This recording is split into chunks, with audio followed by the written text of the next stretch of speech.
Is brought to you in part by Wells Fargo Bank. Hi, I'm Catherine Gray, founder of She Angel Investors and co-founder of the She Angels Foundation. I'm also the podcast host of Invest in Her and an award-winning producer, author, and TEDx speaker. Our show, Invest in Her, features phenomenal female founders and funders. As you know, women receive less than 2% of venture capital funding. Our series is about accelerating the funding of women by connecting them to funding resources. Let's meet today's guest. Welcome to this week's episode of Invest in Her. I'm your host, Catherine Gray, founder of She Angel Investors and co-founder of the She Angels Foundation. And today, as always, we have an incredible guest. Only this week, it's kind of a different topic.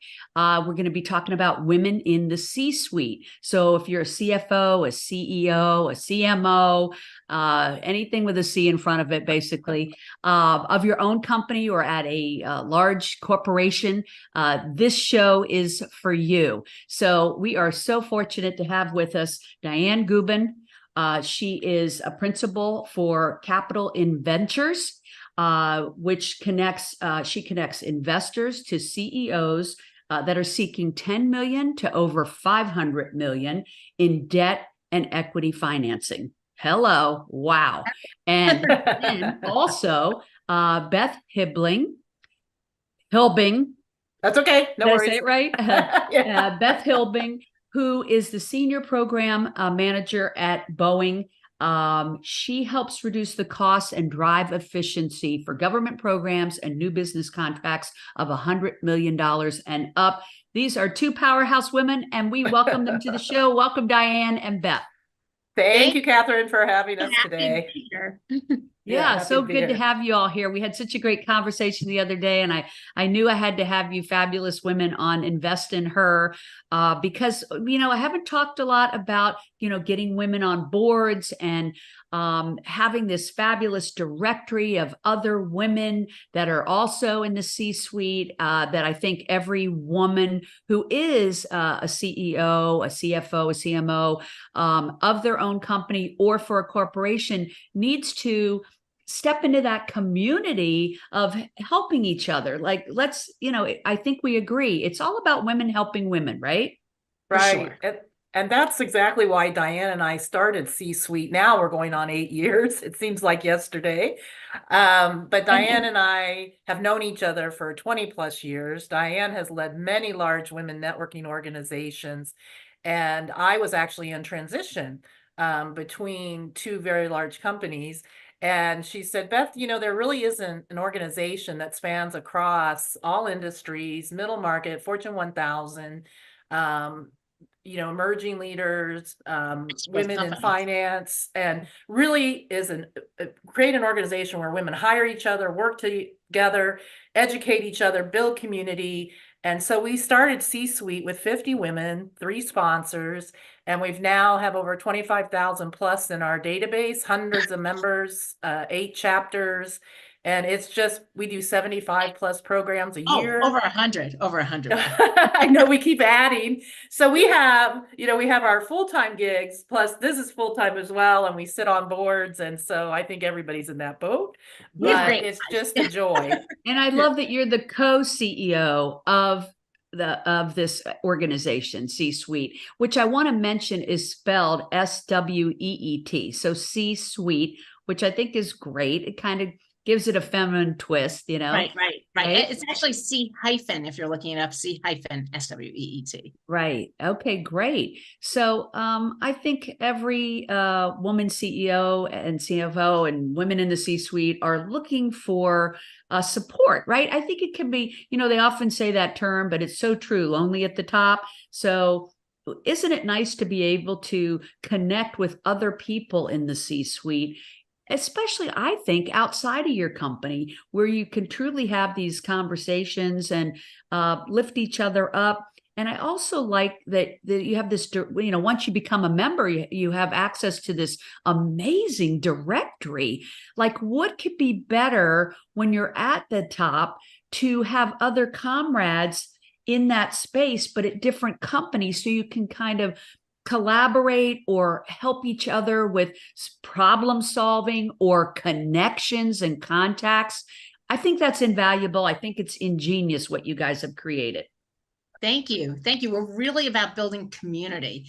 And part of our core mission is women working together at the most executive level. So yes, we pull each other up, but it's really more about us giving each other the business concertedly, right? So in many ways, there's so many, we could go down rabbit holes with issues, but we're building our own community and our own ladders, right? So part of that ladder is if we give you the business and you give it to other women, then we're stronger professionally, our families are stronger, our communities are stronger. And, in a very Pollyanna-ish way, we would like to solve some of the issues of the world just by women being there for each other. And, this is what men have obviously been doing for years. They call it obviously the old boys network, right? The old boys network. But I always say, who wants to belong to the old girls network? Not us. So I always put a B in front of it and call it the bold girls network.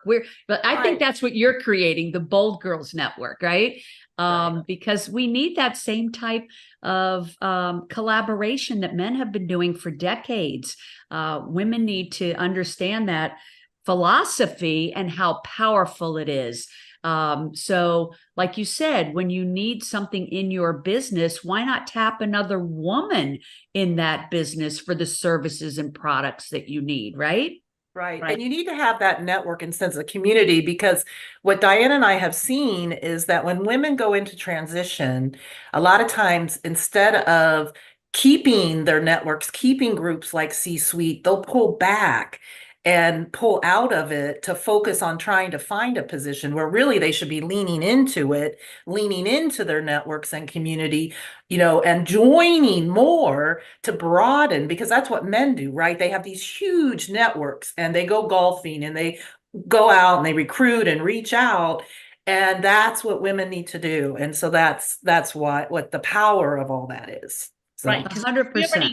Yes. And we already know at the executive level, especially in finance and tech, very often our women tell us that they are the only woman in the room. I mean, I'm sure you've been in that situation. Beth and I have both been in that situation where it's, all the guys and you, right? Right. Right. And the stronger and more expert you are, and the more resources and community you have in back of you, then the more we bring to the table. So we try to, with our programming, really, as we do in our in-person events, we try to make sure that they're educational, they're fun, and that we make sure that the right women are there, so around the topics and so forth, so they're powerful. And then we also make sure that we have fun events and we have educational events, and that we showcase the women in the community at the events as the speakers and the panelists and so forth, so that you're getting that broad reach as well across social media and all those avenues. So right, for sure. And we do amazing programming. You want to know about some of the programming we do? Absolutely. I was going to say, so if somebody becomes a member, they have access to the directory. They have access to your live events, which are in many cities. I know you have 8 chapters. What cities are those in? New York. Oh, go ahead, Dianne. Oh, yeah. So go around the clock. So Los Angeles, then we went to Chicago, then New York, then Washington, D.C. We launched Charlotte last night, which was a huge success. And then coming back to the West Coast, we just launched Las Vegas. We're going into San Francisco at the end of February. And Orange County. I know. Love it. Yeah. Love it. So anybody listening in those areas can actually attend the live events, but I imagine anybody can join anywhere in the country. Oh, yeah. Oh, right. For sure. Most programming is virtual. Yeah, and we have they have access to executive coaches. We do Women on Board series. We do a monthly national speaker series. We do a business roundtable for our members. We do workshops in HR, finance, transition, women in transition. Wait, I think I have the honor of speaking on one of those. You're speaking on the national speaker series in March. And then also lots of programming. Yeah, amazing programming. And one of them I want to specifically call out, because I think it's one that's top of your list that you want people to know about, that we've talked about, which is getting women on boards. What is that program? Why is it so important? And, why do you recommend that to women? Well, you know what? Here's the thing. Beth and I have been out there really speaking about this. And so many women at the executive level say, I never even thought that I could be on a corporate board. I mean, like the concept of it.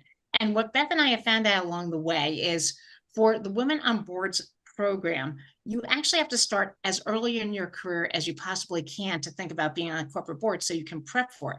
You know, it's not just the bio and the resume and all that stuff. It's having the experience that they are looking for on a corporate board. So if anybody is potentially interested in getting any kind of P&L experience in finance, just puts you way ahead. But it could be any business unit that is needed on a corporate board. And a lot of these board positions now, they're paid corporate board positions is what we're looking at, not the nonprofits, although some of those pay too. You know, as women, we tend to have gone to the nonprofits, which is wonderful. But as Michelle Ashby, who runs the Women on Boards program that we partner with, she says, let's let all the men do the nonprofits and we'll go do the paid board positions. Right. Women are always wanting to give up their time for free and get behind charities, write checks to charities, but we actually need them writing checks to for-profit women in business because that can make such an impact. So, you know, they can make a profit and make an impact at the same time. It's not exclusive to just donations, right? And that's, I know, something I talk about all the time because I think it's an important shift that women need to make. But back to being on boards, what is the value of being on a board? Besides the fact that you could get paid for it, which would be definitely a plus. I know some people make quite a good living being on a lot of boards. But what would be the reason? Because I know these women don't have a lot of bandwidth, right? If you're a CEO, you're CFO, and now they're talking about, hey, take our course to be on a board. What would be the benefit of that? I'm sure there's so many. Let's talk about what they are. Well, for me, you know, as I was thinking about, I'm on a nonprofit board and I've been on multiple nonprofit boards, and now I'm looking on the for-profit board because I want to help shape the company. I want to be on with a company that I find value and have a tie to, but help shape the company for the future and for the good of and I know that sounds kind of Pollyanna, but it is true because for the next generation that we leave behind and to make a better place for our next generation. And, you know, you should find a board that you feel passionate about and you like the product and you like the vision and the mission and so forth. And some people like startup boards, right? And some people like more mature boards, and maybe you're into cooking or wine or cats or dogs or whatever, but you know, and that's where you should lean. Women do, some people do make an entire income. We have met women that are on 3 or 4 boards and that's their entire life, and which is fine. You know, that's a good way to earn a living. I don't know, Dianne, what are your thoughts?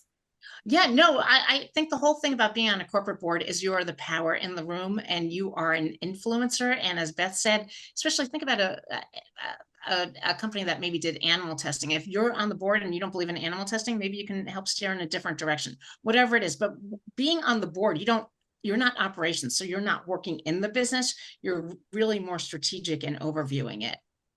Right. But you do have the liability. You have to remember that you do have the liability of that corporation. You are steering that corporation. And if they're going through a merger, an acquisition, or if there's a crisis, you are pulled in for the weekends and after hours. Right, you know, as we've spoken to the women, there's a lot of time. You have to read the board packages, which are hundreds of pages.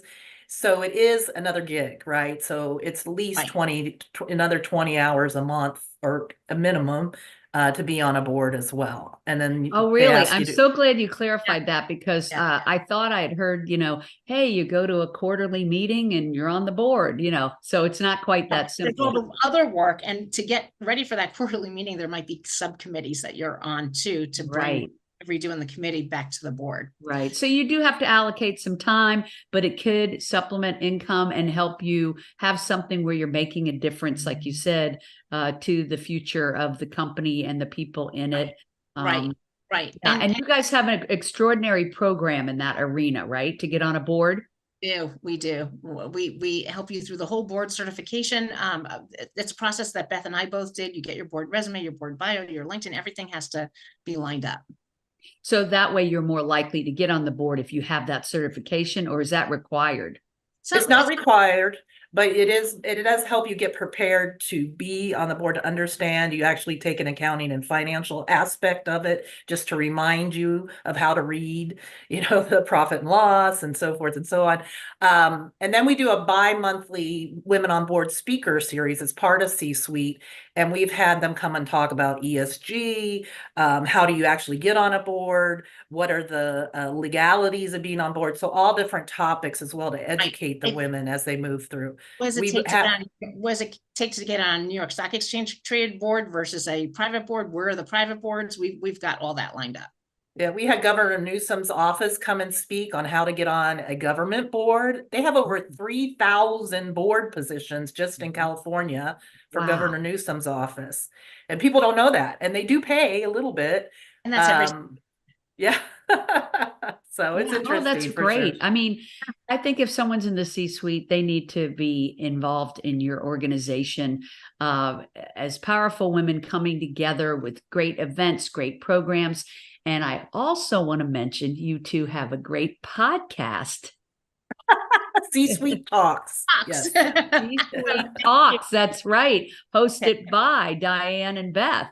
And, as co-CEOs of the organization, you're also co-hosts of this podcast. And every week you have on some phenomenal woman in the C-suite. And I really enjoy those interviews. I think, you have women from top companies that maybe people never have a chance to sit down and talk to. I think it's a phenomenal idea for a podcast, and definitely worth, listening in, ladies. Oh, you're so kind, Catherine. You're such a blessing. And we're so happy to be partnering with FEI to showcase, Show Her the Money. Yes. So, yeah, we are super excited to team up with you all also, and FEI on our 50 city tour of Show Her the Money, which many of you already know. We have a 50 city schedule, which is at showherthemoneymovie.com. And the movie is so much in alignment with C-Suite. What we're all doing is trying to get more women aware of what is venture capital. Why is it so important to the future of the world? And what products and services we're going to be seeing in the future. A very lucrative asset class that women have not been that involved in. And so we package it up in a fun bow and make it engaging and storytelling way to learn about venture capital by hearing the stories of these incredible women that are in that space, women that are starting their own funds, women that invest in those funds, and of course the women that are the recipients of those funds that otherwise wouldn't be getting funding, right? So right. I know we're all on the same page. We need to get more funding to women, and we need more women to become angel investors, right? Oh, yeah, for sure. But let's even take a step back, because we need more women to become entrepreneurs and scalable companies that are potentially venture funded. So Beth and I, of course, were involved in that too. So on top of our Women on Boards training, this year we're launching entrepreneurial training. We're partnering with another organization that will handle that for us, and it will take you through the soup and nuts and really show you how to build a business. Many of our women, you go into transition at some point in your life, whether it's a new job you need or you're exited out for any of various reasons. And women, you still need to work. Women start companies, right? Yes. And I am making a list in my head right now of all the people I'm sending your way. I know that they could definitely use that program. Who couldn't as an entrepreneur? Every entrepreneur couldn't get enough resources or guidance or introductions or training. So that sounds super exciting. So when they become a member of C-Suite, they have access to that programming. Yes, at a discount. Correct. Right, that's correct. Right. Because part of the reason, I think the key to, invest in her too is, why aren't more women getting venture funding, right? It's because women tend to go into the service businesses where you don't raise capital for a service business. It's transactional, right? You make a sale in whatever your business is. So I think what we have to do as a cohort of women is come up with companies that are venture capital worthy. Yes. And there are so many out there that are, but they don't know how to access that capital. We hope Show Her the Money is a catalyst to that, as well as becoming involved in programs like yours, where they have that support to learn how to build and access and scale their businesses. And boy, you two are the scaling queens. So they need to be in your presence and in your circle. And so glad that I've met the two of you, and so glad that I could share C-Suite with our listeners, because I feel like it's an invaluable resource to so many women. Super excited about you all. Let's tell everybody how they can find you. So if you want to find C-Suite, the organization, and come and get active, we always say jump in and start swimming. It's www.csweet.org. And if you want to reach out to us, it's C-Suite Execs. CSWEETEXECS. Right. At Gmail. At gmail.com. Okay, Right. great. And you're both on LinkedIn, I take it? Oh, for Yes, sure. we're both on LinkedIn for sure. And C-Suite itself is on LinkedIn and across all the social media platforms as well. Great. And so we're excited. Just reach out to us. Dianne and I are always on email. Always on email. And like me, Catherine Gray, I'm on LinkedIn, as many of you know. And then Dianne Gubin is DINNEGUBIN if you want to find her on LinkedIn. And then Beth is HILBING, Hilbing. And you can reach out to them there as well. So I think now you know how to get a hold of them. You know how to find C-Suite. Go join up, ladies. And of course, showherthemoneymovie.com has our 50 city tour schedule. You can see when we're going to be teaming up with C-Suite and FEI in Los Angeles and other markets. So looking forward to that. And you can find me, Catherine Gray, also on our social media. So we have Instagram, Catherine Gray, Invest in Her, of course, but then we also have Show Her the Money and She Angel Investors. So sheangelinvestors.com is another source to reach us. And we have lots of resources, the podcast and other programs and events to help, lift you up and be there for you. And, it's not easy being an entrepreneur, but we try to provide all the resources. And we all three want to encourage our listeners to become angel investors. We need more women becoming angel investors. We influence 80% of the buying decisions. We need to influence more than 50% of where the money goes. And so this is our mission, right, ladies? Right, exactly. That's it. Very good, Catherine. Yeah. Thank you, Catherine. Be sure to find us. Be sure to join us. Thank you so much for taking the time to tune in. Thank you, Dianne and Beth, for being great guests. Make it a great day, everybody. Have a great weekend. Thank you for having us.